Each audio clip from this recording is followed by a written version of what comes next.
Hey fellow comrades, how you guys been doing? Welcome back. Today we're gonna be having ourselves a match against Sam. Now, there is a certain threat on his team that definitely stands out from the others in the crowd, and that is Pinsir. The reason I'm saying this is because Mega Pinsir is something I've yet to face. I have lack of experience against one, and for that, Mega Pinsir stands out amongst the rest.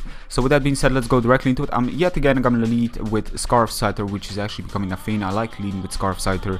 He also has a Zorg, but he's not disguised as a Smeargle, so that's pretty great. He also has the Focus Sash, which is fine, which means that his Zorg probably doesn't have it.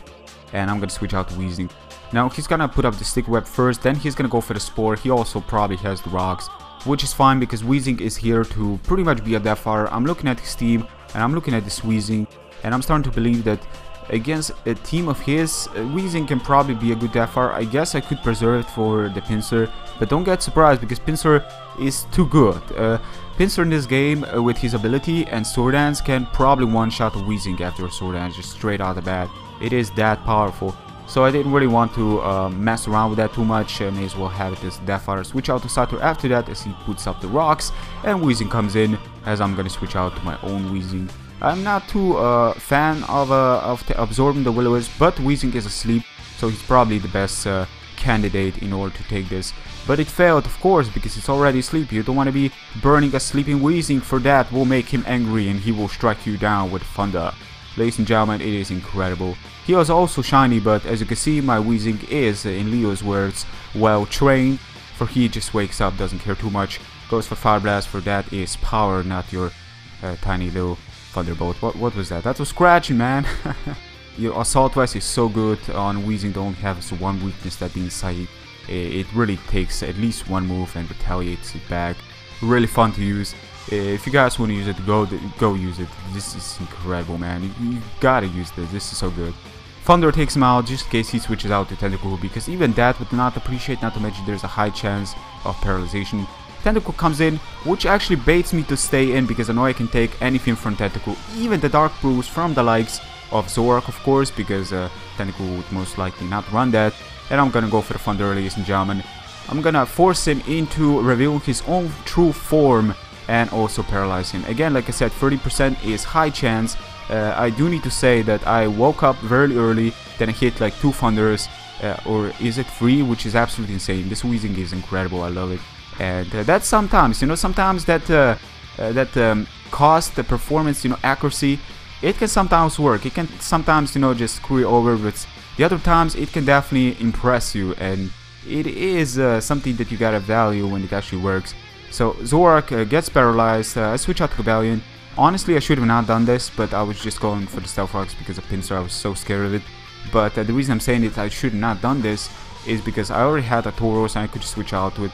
It was kind of sad how I switch out to Cobalion. Having the Zorak is a setup opportunity because Zorak probably does have the Flamethrower, which I was fully aware of it. But again, I just want to put up the Rocks. Go to Tauros. Of course, Flamethrower doesn't really take me out, but just gonna go for Earthquake. I don't want to be messing around. I don't want to be missing with my Rock Climb, and I don't want to be risking the Ice Beam or the Fire Blast missing. The reason, not really missing, but failing, the reason I'm using those moves is because they surprisingly do a lot with Sheer Force against the 4-time weak Pokemon. So he's gonna switch out to Pinsir, ladies and gentlemen, go for the Quick Attack.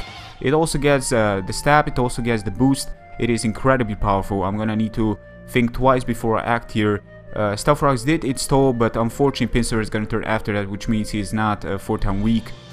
Mega Pinsir is 4-time weak, but he turned in the game, so it was only like 2-time weak when he was coming in, fortunately. So I'm gonna go for the Hidden Power Ice. I was kind of giving him thinking I have Stone Edge, which he is of course 4-time weak to it, so taking him into a offensive pressure, which was amazing because that way I can actually 2-shot him without much concern because I managed to take his close combat and just go for the Hidden Power Ice again. With a minus special defense, there's no way he's gonna take it, especially after seeing how much that previous one did.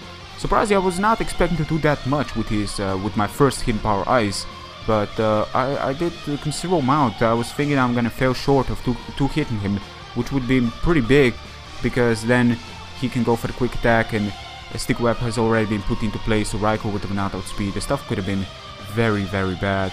It's working for now. He's gonna turn into my own Cobalion. The thing about my own Cobalion is that Slowking totally walls it, And I know for a fact that even with the knowledge that Slowking totally walls it, I still have my Raikou, and I'm pretty aware that with close combat involved, he's got minus special defense. Now he cannot take the T-Bolt from me any day soon, as well as I'm Specs. So if he goes for another close combat, that's gonna be an absolute overkill. That can probably a 2-shot, like it can probably take down 2 Cabalans in a row, the stats he's at right now. So I'm just gonna go for the T-Bolt.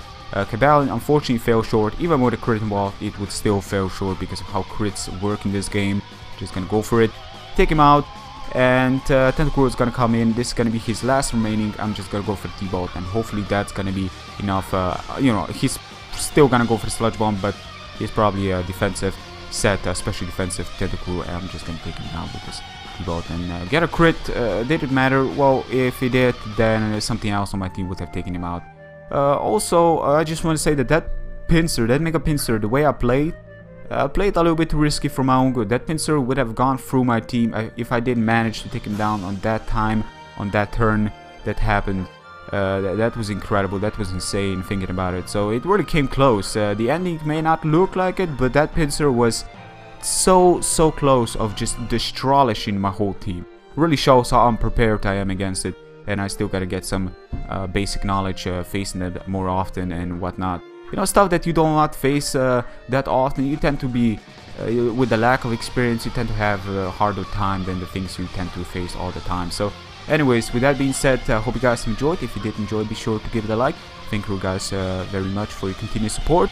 And also, I'm probably gonna bring you guys a new Let's Play today. So if you're into my Let's Plays, be sure to come check it out. Till next time, guys, take care. Peace.